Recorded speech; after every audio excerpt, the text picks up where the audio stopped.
आदाब ETV Urdu news में आपका खैर मकदम है और आप देख रहे हैं खास बात। सबसे पहले नजर सुर्खियों पर। इमाम हरम ने देवबंद में नमाज जोहर की इमामत की, तरक्की की समत कदम बढ़ाने की मुसलमानों को तलकीन। RTI कारकुन शहला मसूद कत्ल मामले में BJP MLA से पूछताछ। मध्य प्रदेश के वजीर दाखिला ने जांच को करार दिया इत्मीनान बख्श।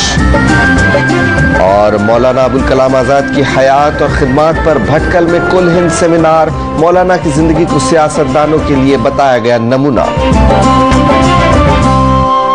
इमामुल हिंद मौलाना अबुल कलाम आजाद की शख्सियत और खिदमात मौजूदा दौर और आने वाली नस्लों के लिए क्या अहमियत रखती है, इस अहम मौजू पर कर्नाटक के साहिली शहर भटकल में कुल हिंद सेमिनार का इनेकाद अमल में आया।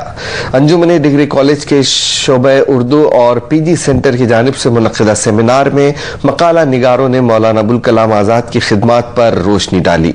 पेश है भटकल से ये रिपोर्ट। कर्नाटक के साहिली शहर भटकल के मारूफ तालीमी इदारे अंजुमन हामी मुस्लिमीन में इमामुल हिंद मौलाना अबुल कलाम आजाद की हयात और खिदमात पर कुल हिंद सेमिनार मुनक़द हुआ। अवध यूनिवर्सिटी के सुबुकदोश प्रोफेसर डॉक्टर सैयद अब्दुल बारी ने अपने कलीदी खुतबे में कहा कि मौलाना अबुल कलाम आजाद ने अपनी तहरीरों और तकरीरों के जरिए न सिर्फ मुल्क को आजादी दिलाने की कोशिश की, बल्कि समाज को एक नई सोच और फिक्र की जानिब राग़िब किया। प्रोफेसर अब्दुल बारी ने बताया कि मौलाना अबुल कलाम आजाद मुल्क की तरक्की के लिए तालीम और हिंदू मुस्लिम इत्तेहाद को जरूरी समझते थे।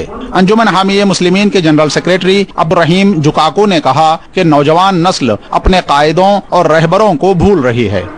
हम मुसलमान भी इंसान दोस्ती का पैगाम अपने मुल्क के सामने पेश करें और फ़िरक़ा परस्ती की बातें हमारे बाद लोग जो करते हैं उसको न करें और बांटने की बातें न करें, बल्कि वो हमसे कटें तब भी अक्सरियत तब भी हम उनसे मिल के रहें और उनको अपना दोस्त बनाएं। उनको ये बताएं कि कुरान में और इस्लाम में, जैसा कि मौलाना आज़ाद ने बताया, हम इंसानों को सीने से लगाने और इंसानों से दोस्ती करने का पैगाम दिया गया है।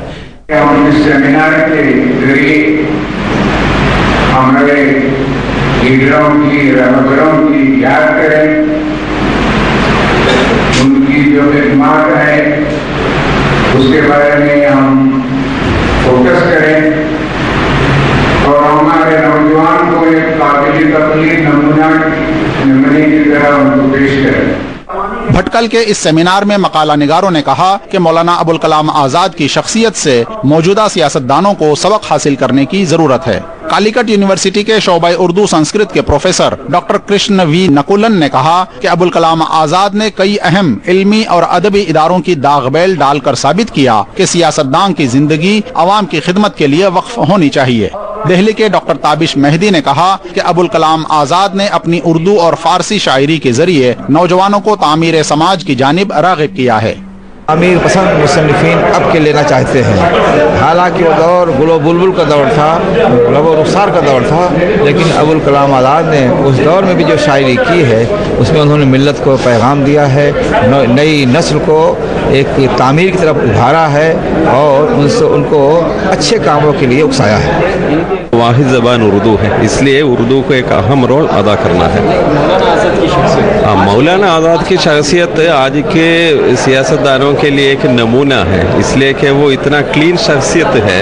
तो मौजूदा हिंदुस्तान के बहुत सारे इदारे जैसा कि UGC हो या CSIR हो या काउंसिल साहित्य अकादमी हो या SBT यानी book trust of India BTI, इन तमाम इदारों की दागवेल उन्होंने डाली है। सेमिनार में उर्दू जबान के फरोग के लिए मौलाना अबुल कलाम आजाद की खिदमत पर भी रोशनी डाली गई। मुकर्रिरीन ने कहा कि माश के लिए उर्दूदां तबका भले ही दीगर जबानों से इस्तेफादा कर रहा हो, लेकिन अपनी सकाफत तहजीब को बचाए रखने के लिए उर्दू से नौजवान नस्ल का रिश्ता बरकरार रखना आज भी जरूरी है। ETV news Bhatkal. खास बात में अब वक्त है एक छोटे से